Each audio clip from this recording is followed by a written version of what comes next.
All right. What is happening, everyone? Welcome on into the Check Your Brain podcast. My name is Tony Mazur for today's free episode, actually, this week's free episode, going out on the major podcast platforms such as Spotify, Apple Podcasts, and iHeartRadio. I was just listening to myself on iHeart just the other day.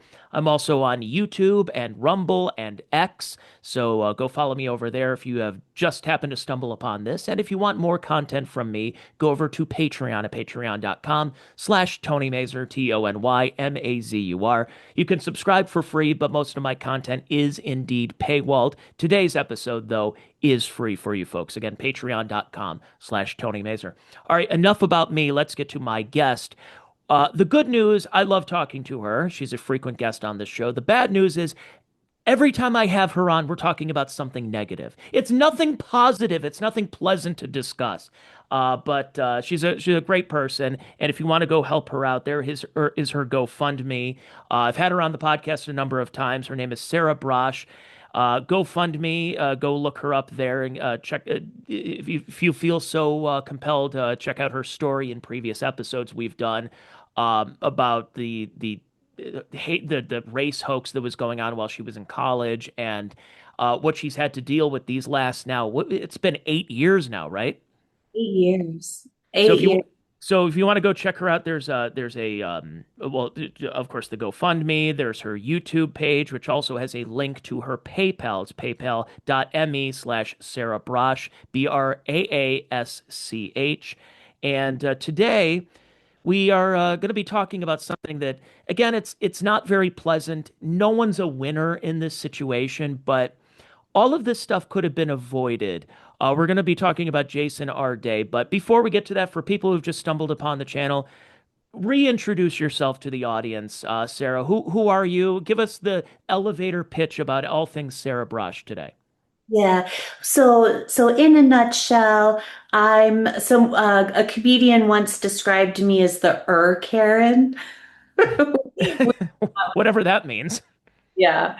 So basically, yeah, I'm like the first Karen, or back then we were called Becky's. I'm referred to as like the Yale Nazi. So I was one of the first living while black race hoaxes. It was a Karen Gone Wild viral video that went around the world. And this happened back in 2018. So I was allegedly trying to, oh, I'm so sorry. I think I don't know if you can probably hear the siren. I'll No, it's just, okay. Good directional mics here. but um but so I allegedly was trying to lynch black students at Yale by calling the campus police for help. And it was, my incident was called the sleeping while black or napping while black incident.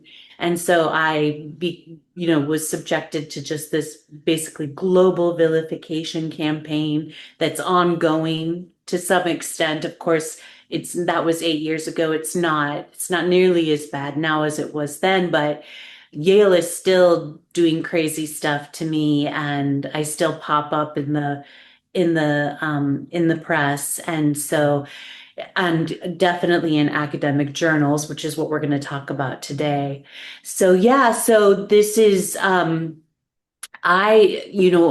definitely understand how Jason Arday was feeling, being, subjected to a mob, being hounded, being, scrutinized like that by the entire global press, by all of academia.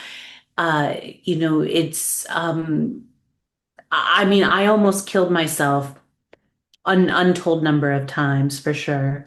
And I describe it, my life is a million times better now than it has been during the past 8 years, but it definitely oftentimes felt like I was living inside of a hellish nightmare. So I do understand why he would have, chosen to kill himself. I do Yeah, understand. we'll get to the because I want to play a little bit of his background, but the one interesting thing about someone like me, not to bring myself into it again, but getting let go from a radio station 4 years ago, that, and then you 4 years prior to that having this napping while black hoax that was out there.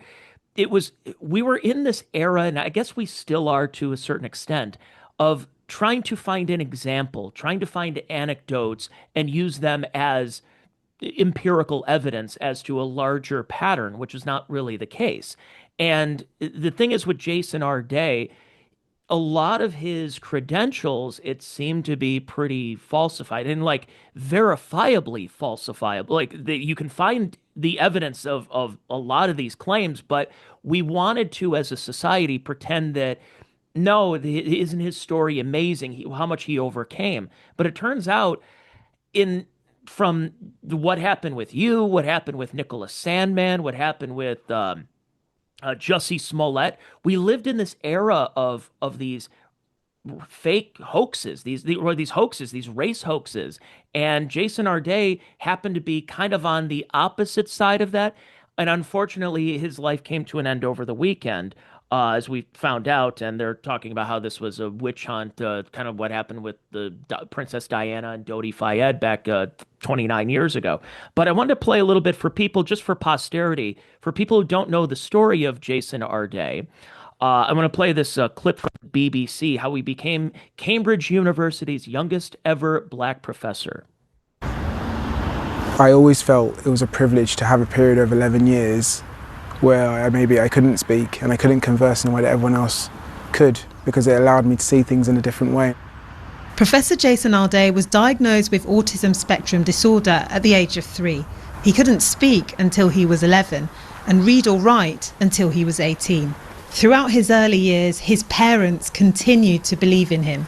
At 18, my mum had got to a point where there was only so much she could do, and she was brilliant, even though she had this belief that, you know, he'll do something okay, but it's just this idea, I need someone else to believe in him as much as I believe in him. Therapists predicted he would need full-time assistance throughout his life.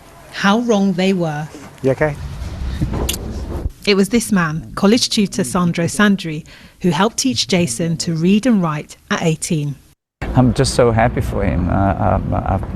You know, I'm speechless, to be honest. But I never doubt a moment they would achieve where he is. Sandro would spend hours of his free time teaching Jason. There's one thing you said to me which I never forgot, and it was when I was 22, and I said to you I was thinking about doing a PhD. And you said to me, like, you know, it would be the greatest story in the world if the kid who didn't know how to read and write was managed to get a PhD. Like, and you said, like, I think, you know, we can take on the world, or you can take on the world, and you can win. And I never forgot that. And now Jason is days away from achieving another ambition. Hey, So good to see you. Here's his new boss at Cambridge. We do have a lot of work to do, but I feel really optimistic. I think Part of his research will look at new ways to make higher education more accessible for everyone. What can we do to ensure that this isn't a market appointment in 5 years' time? How can this become the norm? we've listened to the voices of our black scholars and our black students, and some of it has not been easy to hear, to be honest. But we're able to face up to some of the structural issues that people face. There will be though. So here's the thing about this whole Jason Arday thing, and I think you have been talking about this a lot too, is we want this to be a true story. We want everything. We want him to truly like an Anne Sullivan, Helen Keller type of situation where you have this man who can't read, can't write, can't speak anything, and all of a sudden, by the time he's 37, he becomes a professor at Cambridge. You're like, this is a great story. And I think because we want this to be a great story, mixed in with the fact that, yes, he is African American, and we have a press that is, that likes seeing those stories and try to, again, use anecdotes as more as empirical evidence. And I think we as a society like those good stories, a good feeling story at the end of the day, like, oh, my heart is warm after that. And it turns out a lot of his claims of what he did throughout his life were either plagiarized or completely just downright not true. That he's running a marathon every day for a month. No one can run a marathon every day for a month. And that wasn't even the worst claim. I'll get to hear some of them in a second. But Sarah, I want to get your thoughts overall on this and how you've seen the this rise in DEI for you being in college throughout the 2010s as somebody who was in college during around that time too. And I saw this rise of some people got promoted, others did not, and it really was because of the color of their skin. Absolutely, absolutely. Well, the thing about Jason Arday, and I'm sure you'll talk more about some of the claims, but yeah, it wasn't just about the plagiarism, which from what I've seen appears to be egregious. Like some people are trying to retcon the situation and say like, no, he was cleared of plagiarism, but it seems like the body, whoever it was that cleared him was certainly interested in having him be cleared. And so also, and it's not just about the plagiarism. It's not just about like he just made stuff up out of whole cloth.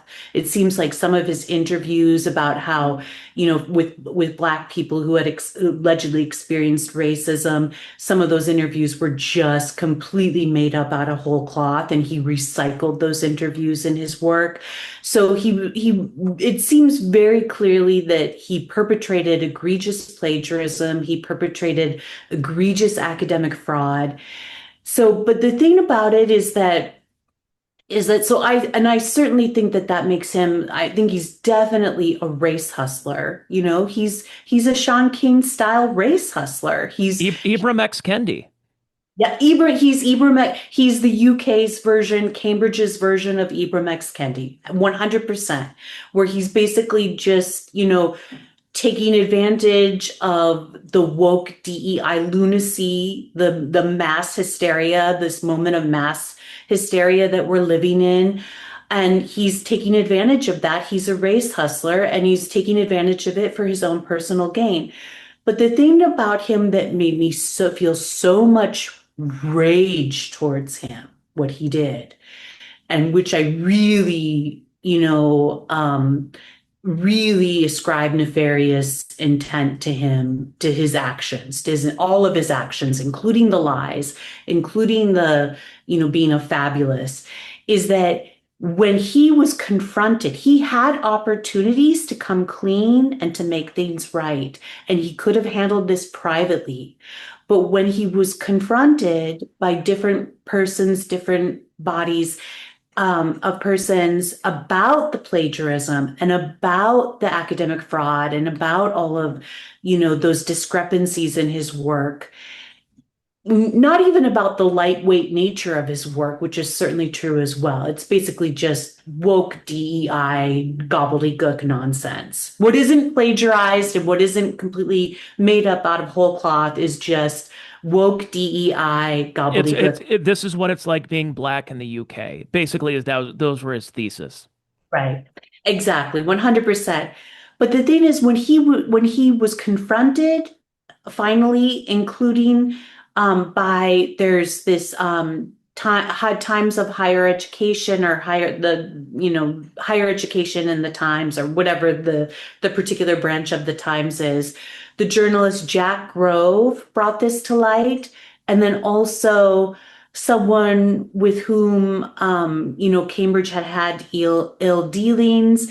Nathan Kaufness, he brought this to light. So when different bodies were bringing these discrepancies in his scholarly work to light, he had the opportunity to deal with this in a more private manner, and to come clean. He had multiple opportunities to do this. So what did Jason Arday choose to do? He chose to accuse the people bringing his poor scholarly work to light. He accused them of racism, which made my blood boil. He threatened them with defamation lawsuits. He hired high-priced attorneys, and people now think because his family is trying to raise money on GoFundMe for his funeral, and everybody is just like, you got $1.4 million for your bogus book. Why do you need to raise money for his funeral? And people seem to think that one of the ways that he spent this money, this huge sum of money, is that he was hiring high-priced attorneys to threaten defamation lawsuits, including against this journalist Jack Grove with the Times Higher Education. And so they ended up they were going to publish something about Jason Arday, and they ended up dropping it because of that threat of the defamation lawsuit. And then he also, and this is just so crazy to me, and this just makes me feel so much rage and makes me so livid. He called the police on that journalist Jack Grove, and the police contacted and investigated the journalist.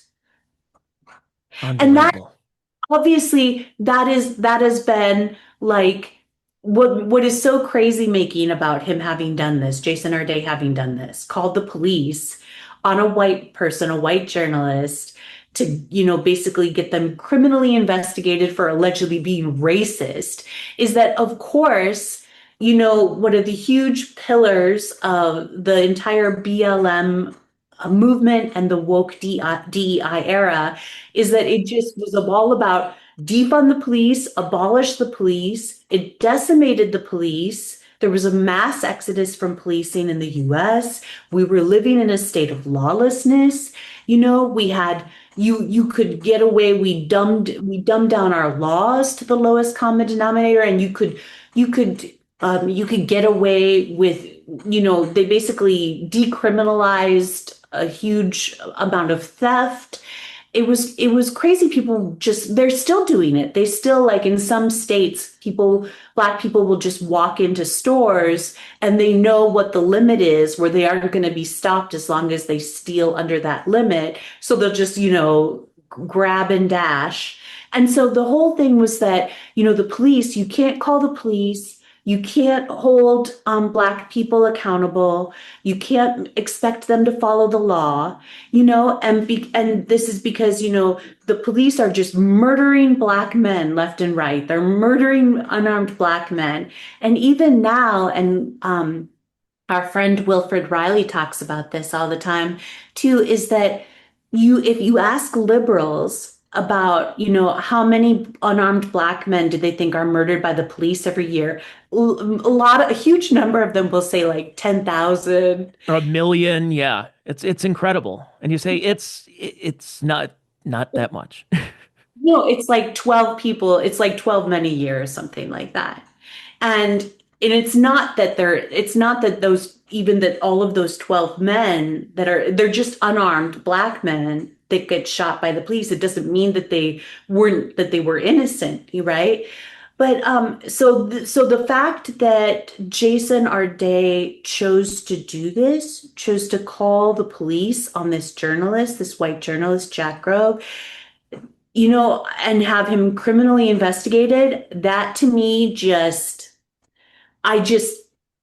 I'm trying to, I do harbor some sympathies towards Jason Arday, but that just made my blood boil. I just feel like, he brought this on himself. Yeah. He brought it on himself. And even more so, like, obviously, I abhor Cambridge. I abhor Cambridge for the role that they played in this, elevating someone who was obviously unqualified. And so they set him up to fail. And so, but Jason Arday is responsible ultimately for Jason Arday's death, I want to get to the claims here in a second, but you brought up an interesting point about because we're kind of living in this era of the white guilt over Black failure. And then you see people like whether you're in the bottom percentile and it's like, okay, so what? They're breaking into Walgreens. It's not a big deal. You know, they have insurance. But then you have at the top the very educated class. So you have the Jason Ardays and the Ibram X. Kendis and the well, he's not black actually, but and neither and Rachel Dolezal. But Jameel Hill, Roxane Gay, Toure, these intellectuals who have gotten to these positions where I believe Toure's senior thesis was on Prince, not Prince Andrew, Prince Harry. I'm talking about Prince, the musician from Minnesota. And yet was able to get on all the talk shows and have his own TV show and be this intellectual. But then getting back to Ibram X. Kendi, that he allegedly steal a bunch of money from some college, some course that he was having and didn't actually come to fruition. There were a lot of these crazy things that these people were elevated to a certain level because we live in that society of feeling guilty over whether it's slavery, Jim Crow, redlining, this and this, pre-civil rights era America.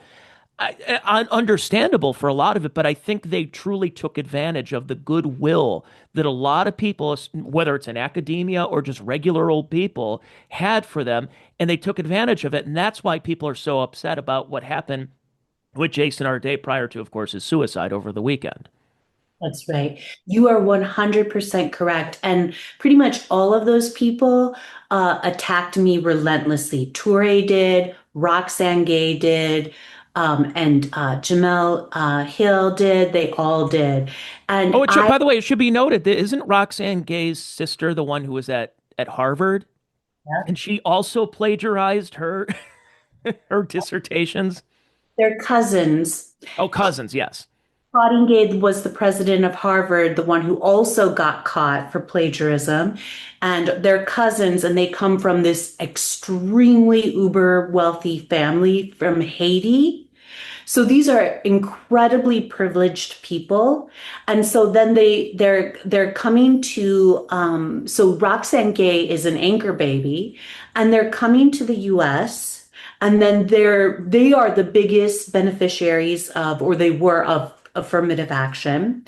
And what they're doing is they're pretending to be these oppressed Black Americans, ADOS, American Descendants of Slaves, as Tariq Nasheed says, FBA, Foundational Black Americans. Now, trust me, I'm no fan of Tariq Nasheed, and he attacked me relentlessly during the witch hunt at Yale.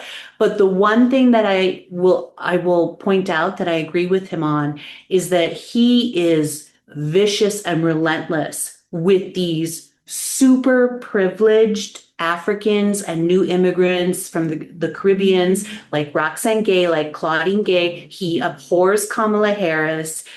He abhors this Carnegie Mellon professor named Uju Anya, who's just a piece of work. She's the one that got famous for wishing that Queen Elizabeth was being tormented in hell after her death. So Uju Anya, she also became semi-famous and came to the attention of Tariq Nasheed because she called one of her Black ADOS FBA students at Carnegie Mellon the A word in Yoruba, which is an African language, which is equivalent to the N word in English. And Tariq Nasheed went off on her. And I'm so happy that he did that because everyone else gave her a pass. And I'm just like, can you imagine what would happen to a white male Carnegie Mellon professor who called one of his Black students the N-word? Wasn't there that one teacher who used it in just referencing it on a class field trip and then got completely canceled as well? So yeah. And I think is presently in litigation. Like they were, yeah, just it was not use, it was mention. They were just mentioning it like it was part of a text or something that they were reading. And I believe that person, I believe that was out in California, and I believe that person is embroiled in litigation with the institution, with the college right now. I believe that that's true. There's so many crazy stories like that.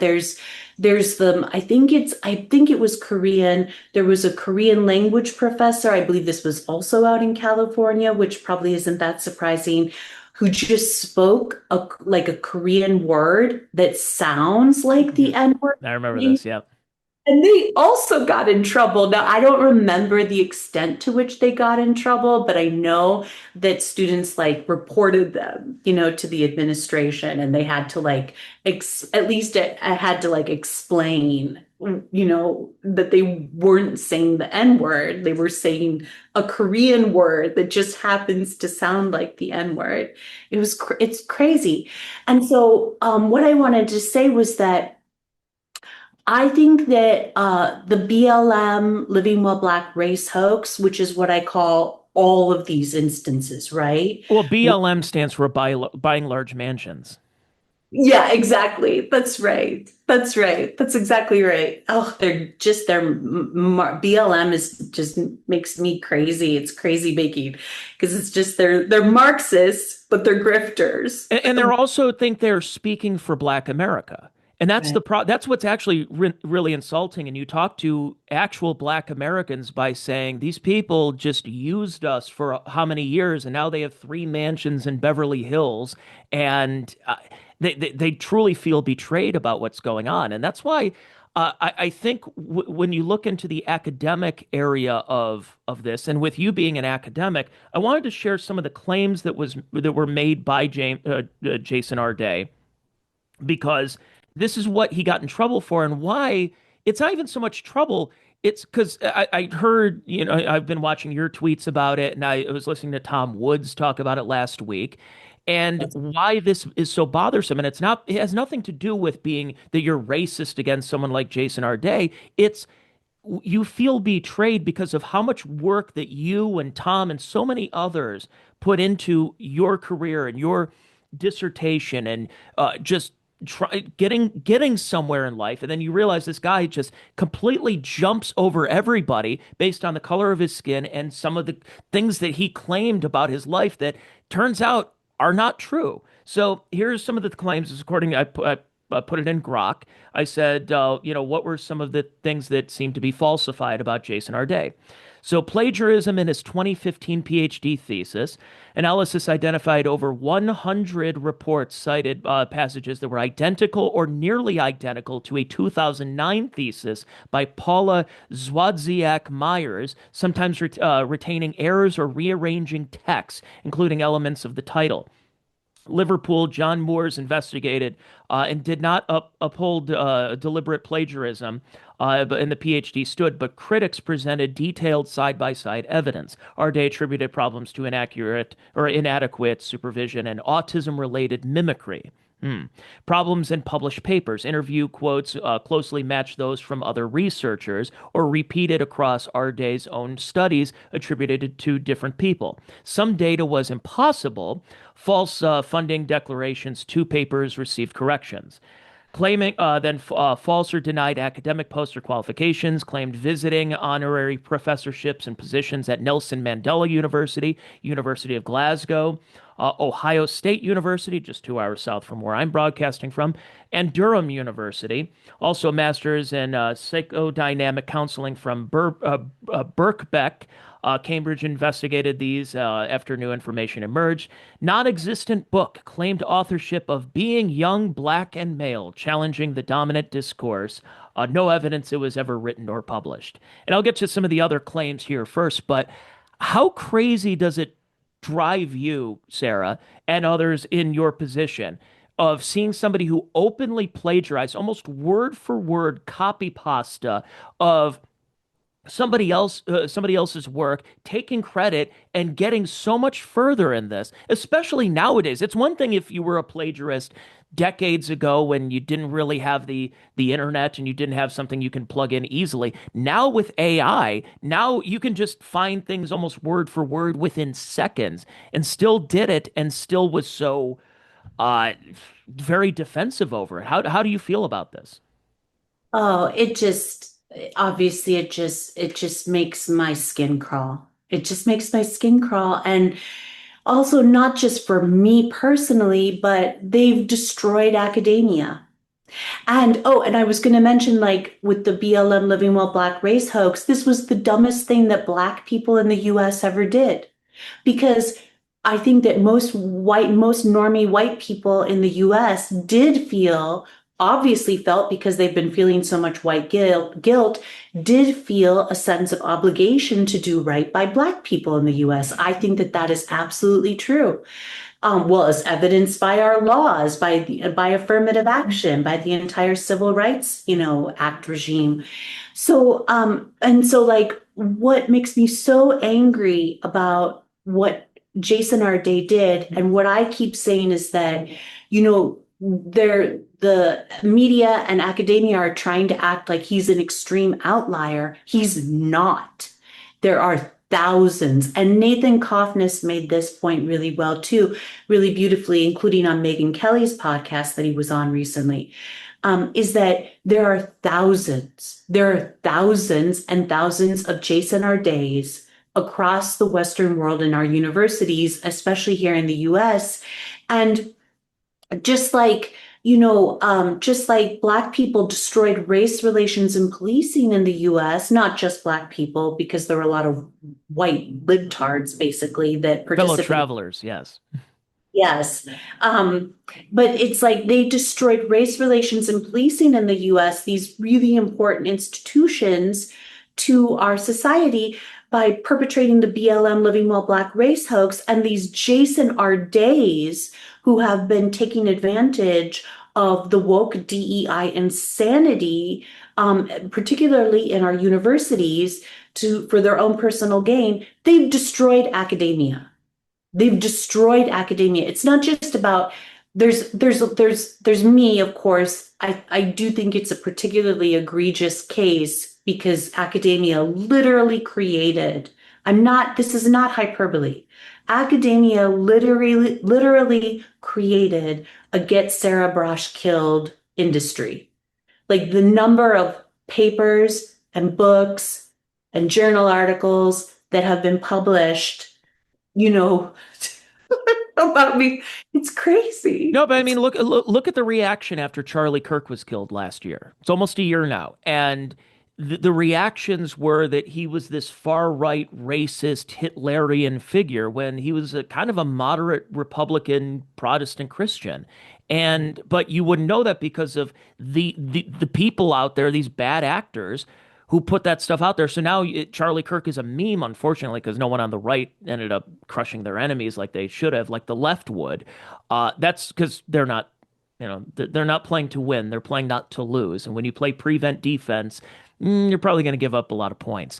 But that's what goes on is in those circles, especially in more of the DSA, the rise of DSA. That's why you're seeing women crying outside the courthouse over Luigi Mangione. Is that you put this stuff out there to people who are not necessarily religious. They're religious in different ways, but not for organized religion. You are putting a bat signal out to these people who are trying to go after you, like literally go after you, go after a Charlie Kirk is what ended up happening, and go after others, whether you're a healthcare CEO or a political pundit, to and their way of saying is like, oh no, I'm not actually calling for this kind of stuff. But when you put that stuff out there, you have to have some kind of responsibility. And then when you apply that to academia, it just seems like whether it's Jason Arday or any of the Ibram X. Kendi and hiring them for these positions and they're getting nothing out of it, it just seems that all throughout these major elite industries, they don't feel any responsibility for what they're doing. And I don't know how you reform this. Right, that's right. And I'm so worried about have established a connection with Nathan Kaufness, and I'm so worried about him right now because these monsters they're decrying the fact that, Jason Arday was allegedly, mobbed to death and hounded to death by the media, in particular by the right-wing media, and they're decrying this. But at the same time, they're calling for, for Nathan Kaufness to be found and, drawn and quartered and to have his life destroyed and for him to be mobbed, and they're hounding him. And I'm so worried about him. And I have a little bit of a connection to him that I've established, and I just hope so much that I just told him, then your number one priority is just to stay safe and to stay alive. Just make sure you're safe. You have to stay safe and you have to stay alive. And so I'm so worried about him. But yeah, absolutely. Like I just these monsters, that these woke DEI monsters, and I used to call them the woke KKK. And so it's not that I'm not sympathetic to what Jason Arday was experiencing and going through. I know how, just devastating being in that situation is, but I do feel like for the most part, he brought that on himself, and he had opportunities to, alleviate the situation.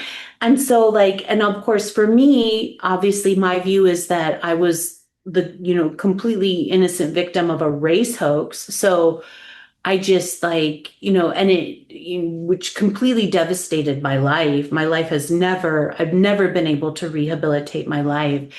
And now they're going after Nathan Kaufness. And so I'm so furious that I've just been sort of screaming online on X, on Twitter. And I have a couple posts that just got the two posts that got over 200,000 views, which I wish it had, and many more. I wish it had 2 million views, because I've just been sort of screaming as loudly as I can and getting anybody to repost me that I can, is that that these I just the hypocrisy, it just makes me want to scream and rage. So what I've been saying is that if people justified what they did to me, people justified what they did to me in subjecting me to a global vilification campaign. They said, oh no, I'm a public figure. This is a matter of public interest. I'm an involuntary public figure. This is a matter of public interest. And so journalists, CNN, MSNBC, the New York Times, the LA Times, everybody, we all have a right, and academics publishing their books about me, we all have a right to talk about you, Sarah Braasch, and destroy your life and force you into hiding and force you into a situation where you're being deluged by death and rape threats. We have a right to do this because you, Sarah Braasch, are an involuntary public figure, because this is a matter of public interest, because you're a big old racist Nazi. And we have to talk about this, that it's a matter of public interest that these poor Black people in the US are being subjected to these Nazis that are, calling the police on them. So we have to talk about this because the police are murdering Black people. And so that is how people justified what they did to me. And I could not have been more of a private person, just a completely private person, an utter nobody, which doesn't mean not valueless, but just not the antithesis of a public figure, right? Yeah. And also for your situation, the only Venn diagram here is that race had to be involved, but it's almost two completely opposite ways of handling it. Where again, you're a private citizen and they made you a public figure. Right. Jason Arday was a public figure that was a creation of academia and the media to create this good story. Now, when you're challenged through this, you're going through all your legal channels, you're trying to do everything you can to proclaim your innocence. Jason Arday has his cognitive dissonance challenged and acts out over this. And that's what's even more crazy, is that instead of just saying, look, you caught me. Just like Jussie Smollett, you caught me. Okay, yeah, it was a ruse. I've been doing this the whole time. What are you going to do? I mean, Brian Williams got caught lying on NBC saying he was in the crossfire, and turns out he wasn't there. What happened? Okay, he's not on NBC Nightly News, but he still has a job. You've had others who've gotten caught in lies, and ended up resurrecting a career of some sort. And, they go out in shows and we'll talk on a podcast, say, yeah, maybe I should have done it, handled things different.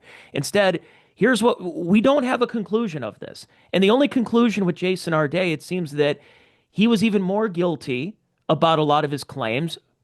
I mean, we don't know because he's dead now. He took that way, and like you said, in another way, I guess you could put it in that Venn diagram is you get to that point of being challenged and you have thoughts of suicide. Now, you didn't go through with it. He did. So what does that tell you? I don't want to psychoanalyze it, especially someone who's not alive anymore, but it just seems to me this whole situation is sad from the very top on down.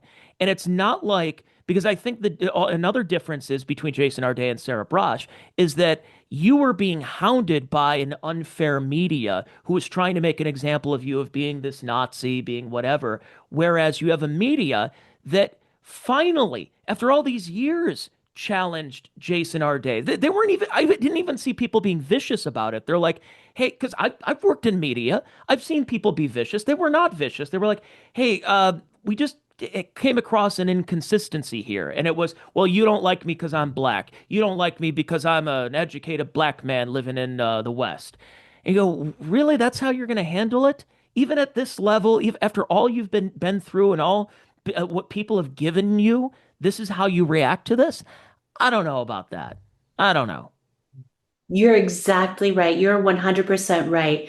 And Kurt Schlichter, I believe he pronounces it. Yes. He just had a piece on Town Hall where he said exactly this, where he basically says, like, look, I don't buy, and well, he says, I don't care, but he says, I don't buy that Jason Arday killed himself because he was being mobbed and hounded by, the right-wing media. He killed himself to avoid accountability. Consequences, yes.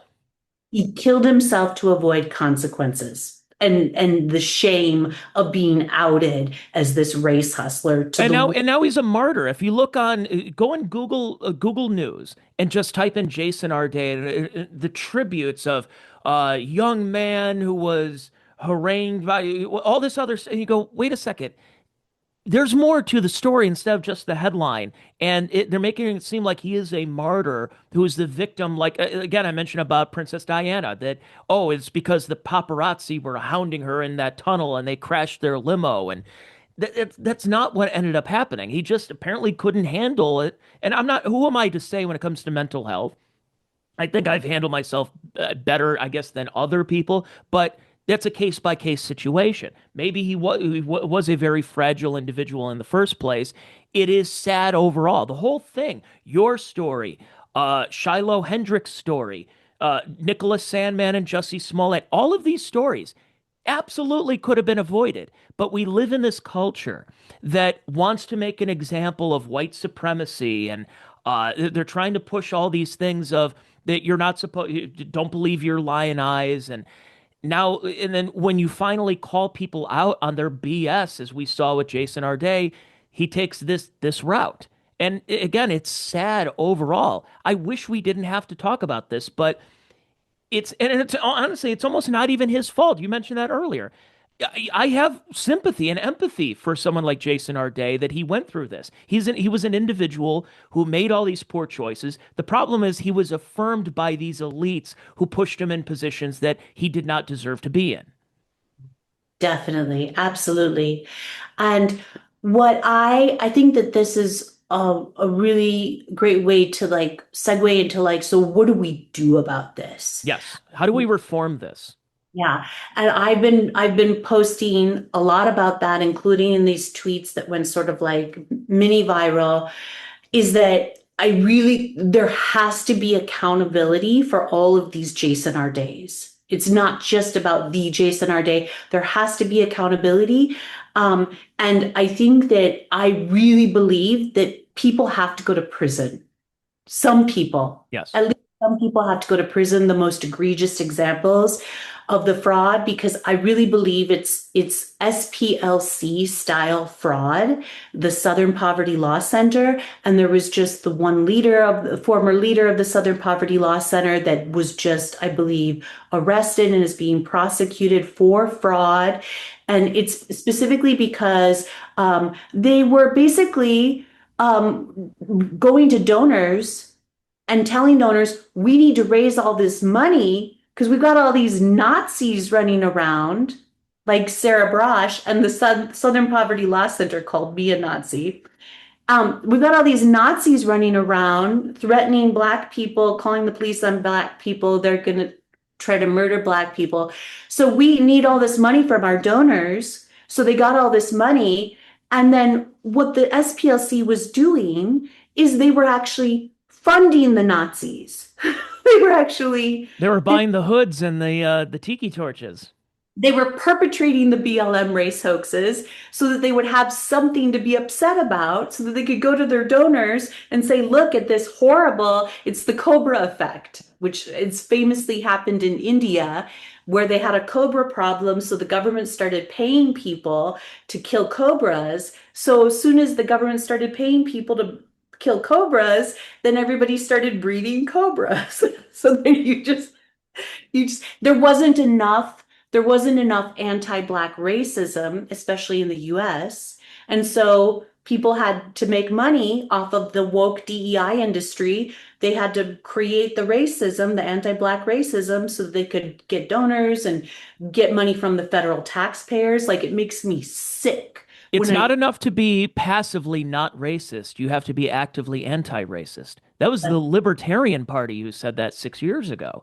And that's what they did, is they grifted off all these, whether they were hoaxes or overblown stories, whether it's Charlottesville or January 6th or, a racist bird watcher, racist lady calling the cops on someone sleeping in a dorm, or all that kind of stuff was popping up in those times. And hopefully we're a little bit past it, but it's still around in some ways. And like you said, because here's something I didn't prep you on, I wanted to ask you about.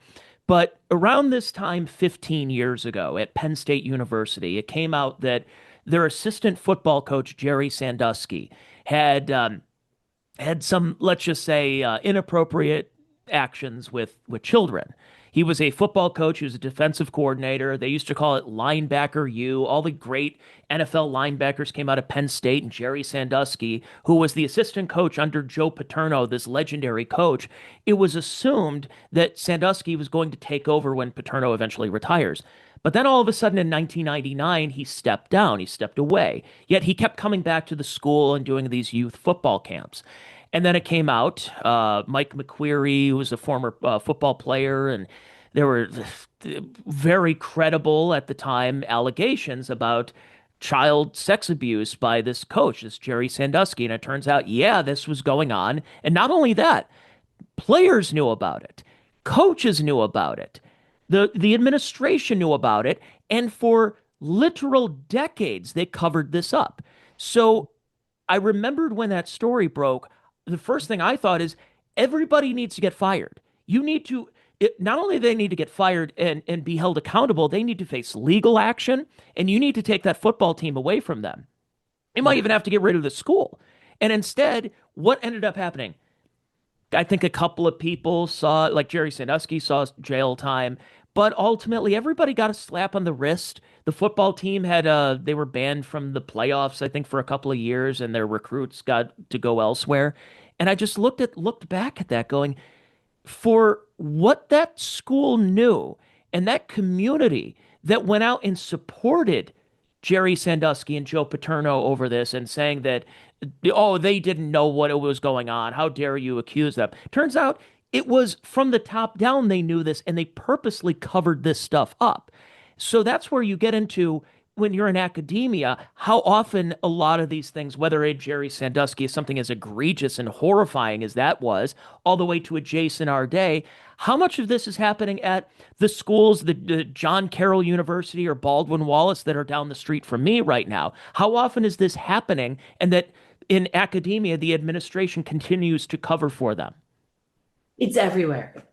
It's everywhere. And I keep saying, like, I don't know how academia survives this once the full truth comes out, even just about me.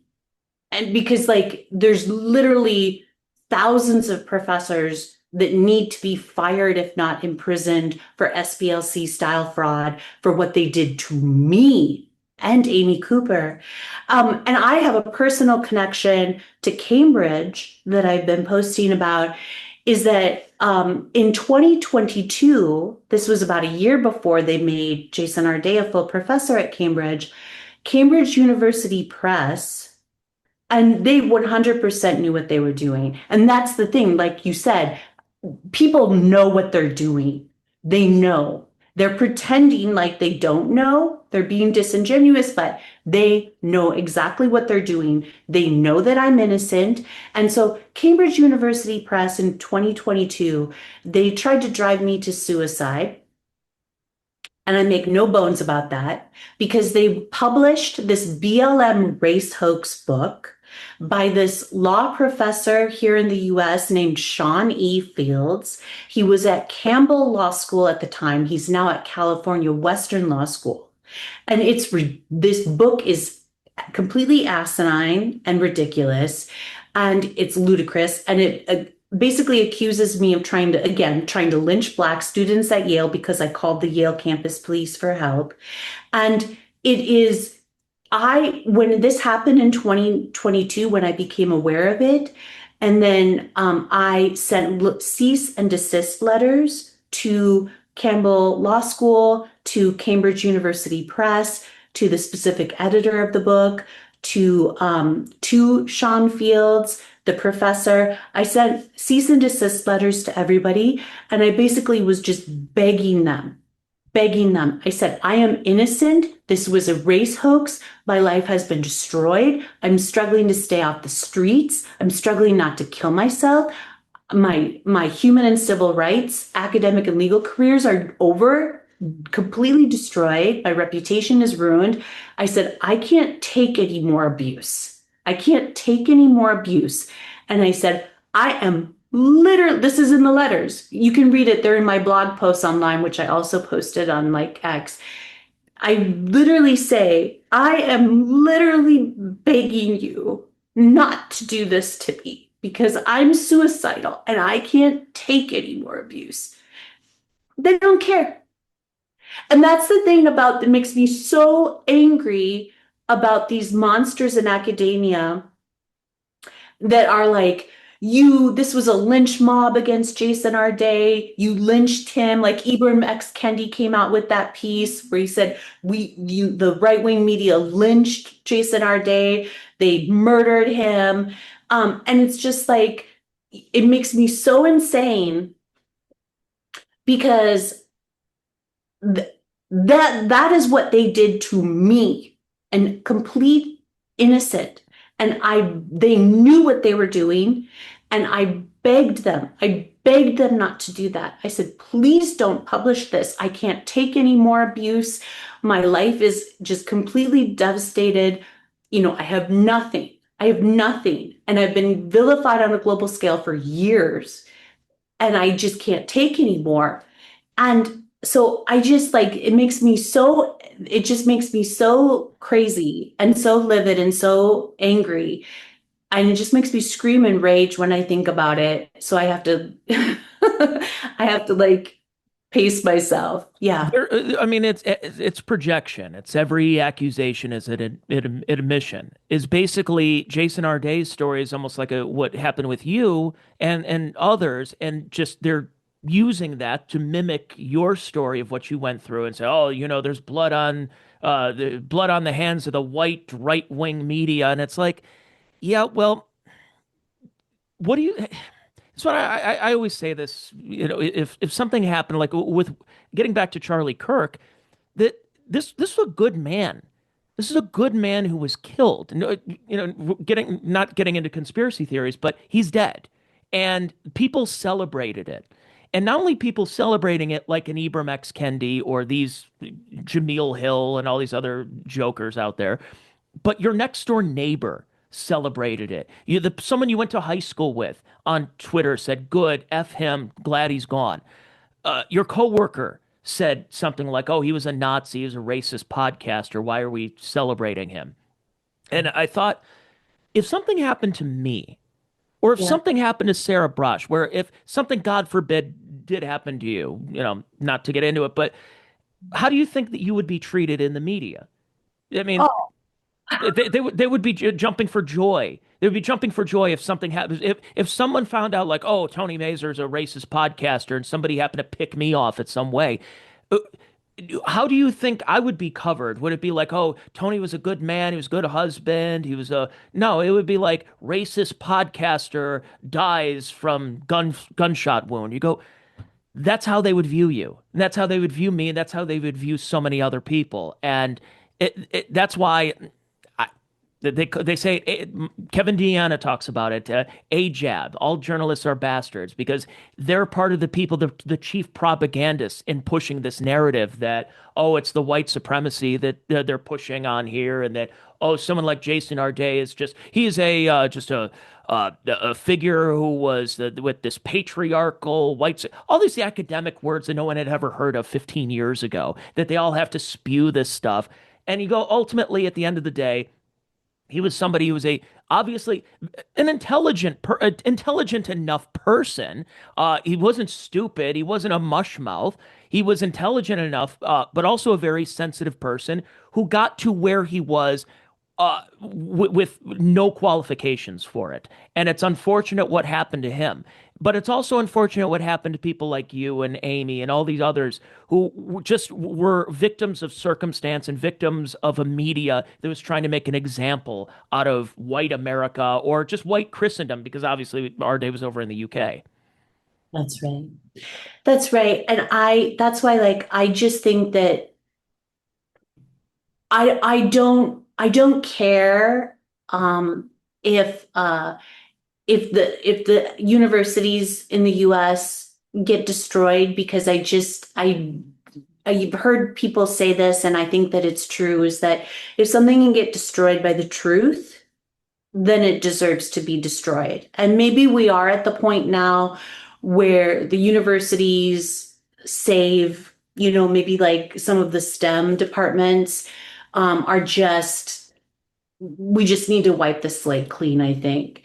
Paul Gottfried, he's that, sort of like that big paleoconservative. I Love Paul love. Godfrey. He's the one who coined the term paleoconservative.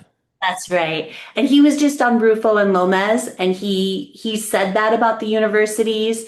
And I think I agree. I think it's beyond the point of no return for them, for huge parts of the universities. They're just utterly undermined.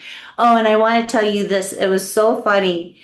Paul Gottfried on Rufo and Lomez, he said, well, you alluded to this a little bit earlier. It was hysterical, about especially like woke women, especially like woke white women too. I think they're so insane. And like Paul Gottfried said, it was so funny. He said, I think we need to repeal the 19th because women are crazy. But I just sort of feel like the reason why I wanted to bring that up too, mention that it's hysterical, but also is because like, just like you're going to destroy this institution, the 19th Amendment, your voting rights. And like, just like how Black people made the biggest mistake ever by perpetrating the BLM race hoax, it's like these women acting just insane. Like they're like that female judge who was like trying to hide. I think she's gonna go to prison now. Yeah. I'm not where she was She's trying to hide an illegal, yeah, in the courtroom. illegal immigrant in the courtroom. Like they're just doing such, like Renee Good. She tried to run over the ICE officer. How about Like, this story? The woman who killed her kids with an exercise band, and GoFundMe the donations for her are exploding because women, specifically white women on SSRIs, are like, yeah, no, I've gone through psychotic breaks myself, so I understand it. And it's like, you killed your kids. I didn't see people do this 20 years ago with Andrea Yates when she drowned her kids in a bathtub. Like, what is going on? Have we all lost our minds? Yeah. And like I adore them so much. Like I'm kind of very much ensconced, especially online, and like the community of like young like millennial and Zoomer white men, and on the right. And I love them so much, but I just really feel like I feel like, at this point, I mean, the talk about like repeal the 19th, or it's just getting to the point where we just like it's I almost like I really understand the impulse where I just feel like people are just they don't realize how good they have it, right? And I think by acting like so crazy and doing all these crazy things that are undermining law and order, our safe and clean public space, our, democratic institutions, I just feel like people really we need to nip this in the bud now Yeah. because we're on a very bad path. We're on a Well, I very mean, when you take advantage of people's goodwill too much, the pendulum will inevitably swing back, and it'll swing back even harder next time.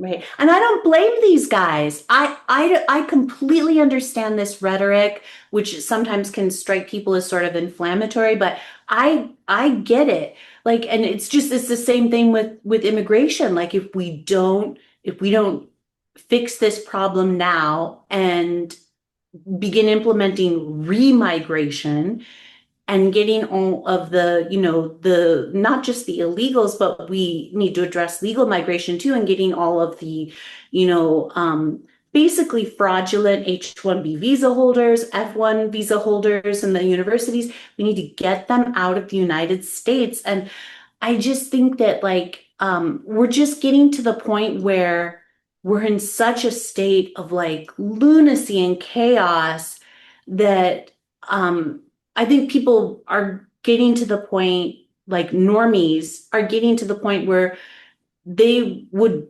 welcome a little fascism because, Oh yeah, we no, just, I get it. Absolutely get it. That's why the rise in socialism. It's like if one system isn't working and it doesn't seem to be benefiting anyone, I can understand why you're getting younger leftists interested in Mamdani and El Sayed in Michigan, and I can understand more young right-wing Zoomers who kind of like Nick Fuentes or other Dan Bilzerian and other people like that.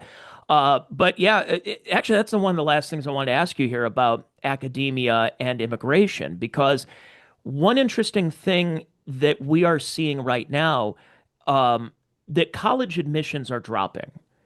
I think yeah. college admissions peaked around 2009, which makes sense because that was a time where it was like, oh, you got to be the first in the family to go to college. Everyone has to go to college. And I started college 20 years ago this month, actually. And I didn't get anything out of it, really. It just used it as a cudgel in order to get into broadcasting, which, how'd that work out? I'm doing a podcast 20 years later. But I guess I maintained some of the skills going forward.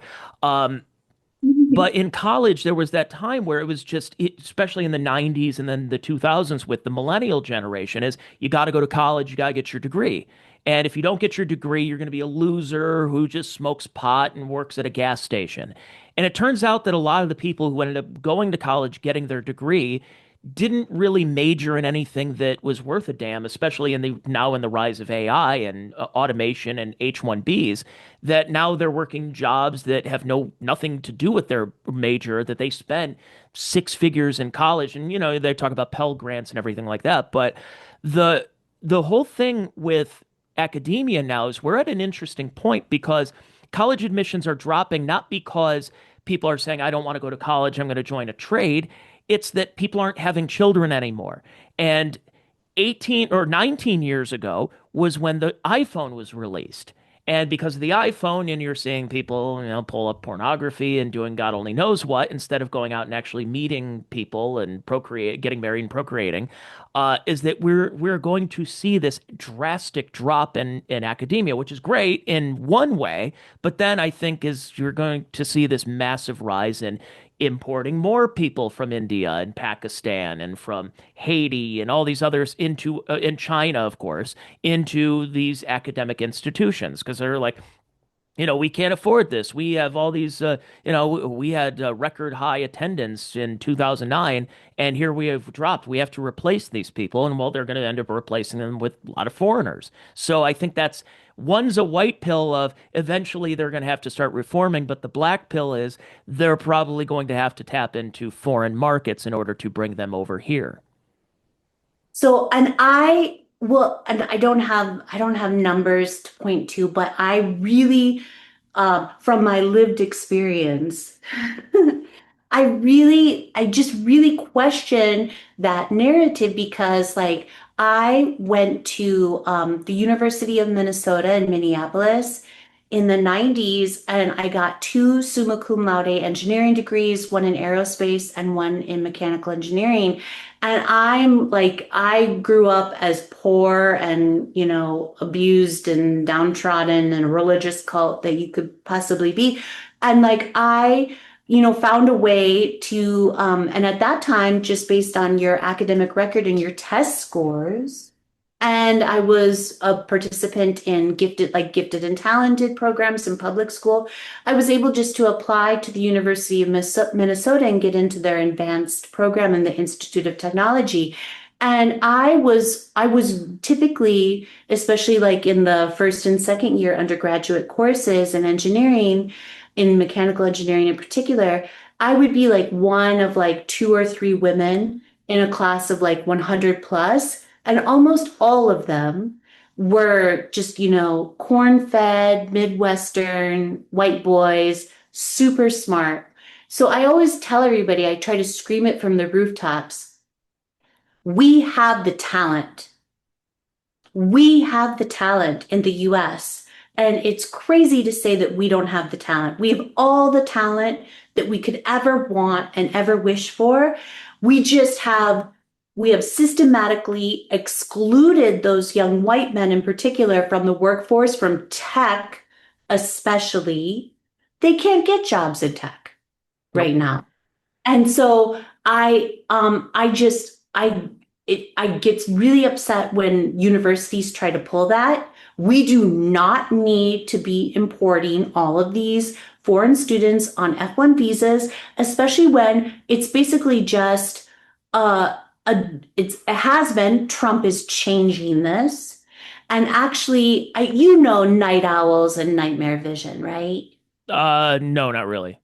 Okay, well, Nightmare Vision, he has this great podcast he does with future Moldovan citizen. It's hilarious, called Night Owls. And he started doing this thing, definitely check it out, called News Owls.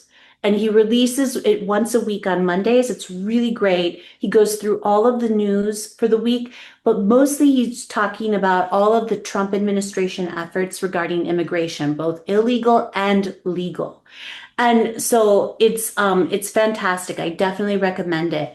And so we just absolutely, I can't remember exactly what my point was, but we just absolutely have the talent in the US.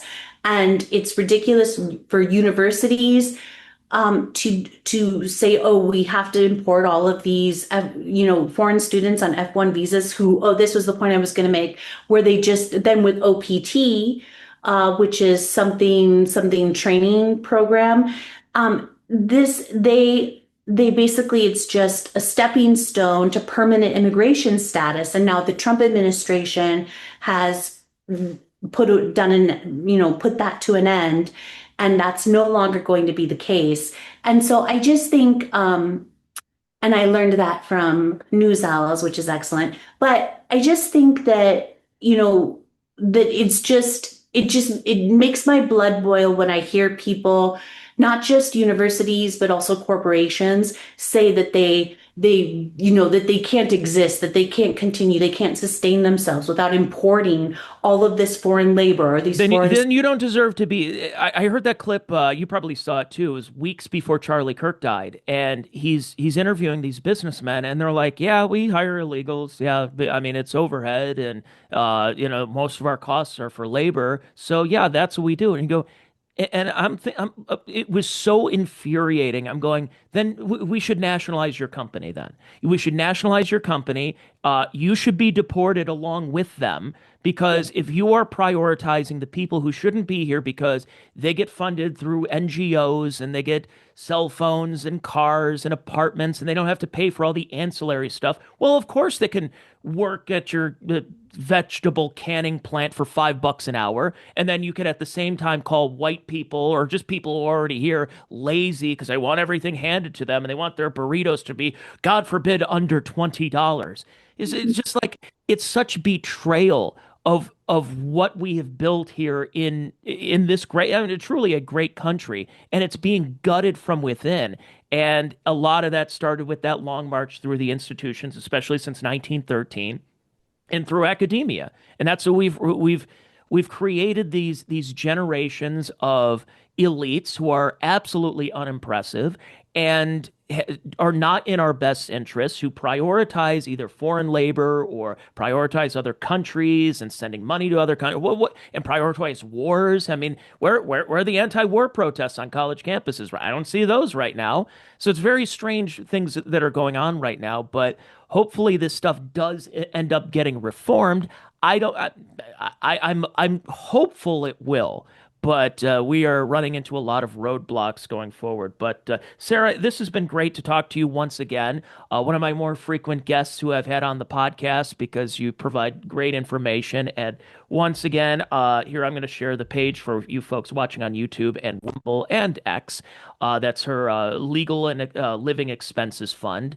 So it's not like the guy from Minneapolis, or it's not even like Carmelo Anthony. Remember that one where Carmelo Anthony stabs And Austin Metcalf in the heart, kills him, and then ended up getting like $600,000 almost immediately from people?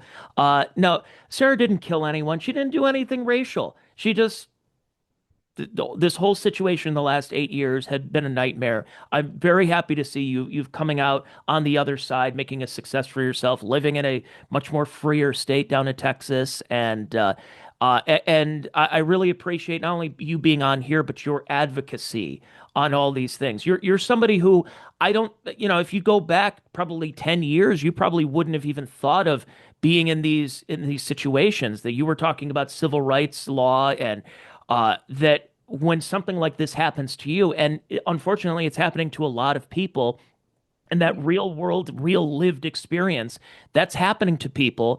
And they're going, wow, I had to truly recalibrate my thinking because of stuff that's happening to me. So if you enjoyed this podcast, if you want to know more about Sarah's story and you want to really help her out, go check her out here on the GoFundMe. There's the link right there. Like what's the direct link? Because I know there's the PayPal. It's paypal.me/Sarah Braasch. Is there a GoFundMe or just search it on GoFundMe for your name? you can, and actually, if they want, they can go to maybe the easiest thing to do, because it's right at the top of my X page, is that if they go to my X account, which is my one word, Sarah Braasch 1, SarahBraasch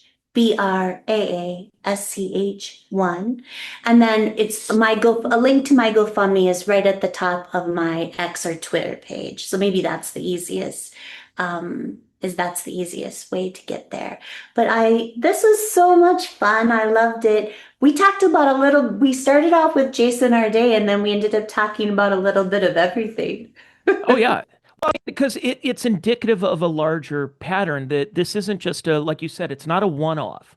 This isn't something that we're talking about. The reason that people are sounding off about it, whether it could be you and I or Tom Woods, Ben Shapiro, the Kurt Schlichter, a lot of people have sounded off because it's not because it's like, oh, good, we're going to sink our claws into the story because it's an example. The reason for why I was so passionate about the Nicholas Sandmann and the Jussie Smollett case from 2019 was because it was pretty obvious as to what happened. And the fact that Kamala Harris put something out there about, that this is terrible what's happening to Jussie Smollett. He's a great guy, great actor. The tweets are still up, by the way, if anyone wants to go check that out. But they wanted to make it something that it actually wasn't.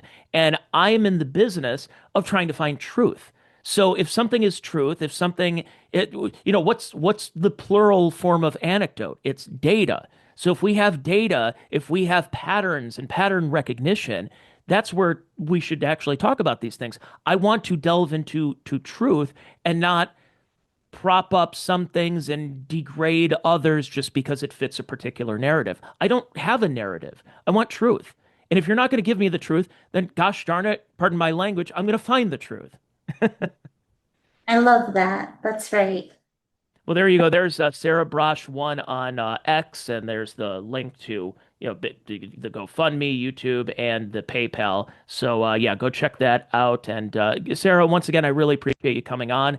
Once again, unfortunate that every time I talk to you, it's always something bad that's going on that we have to really just get in the weeds and talk about. But one of these days, maybe we'll talk about something even nicer and pleasant. But I who knows? Maybe next decade that'll happen. I always love talking to you. That's the good thing. And thank you, folks, for listening and watching the Check Your Brain podcast. If you enjoyed this episode, I'll be back with you next week with another free episode on whatever platform it's going to be on, whatever your preferred podcast platform. If you want more from me, I'm on Patreon. I do about 3 or 4 episodes per week. Patreon.com/Tony Mazur. I'm doing this for the love of the game, as they call it. I'm just trying to, once again, I'm trying to get the truth out there. I'm trying to entertain and educate people about the things going on in our culture, which is continuing to rot from the inside out. But I'm doing my best to make sure we get some fresh fruit out there. Thank you, everybody, and I will talk to you soon. Bye now. Thank you for listening. Thank you for watching.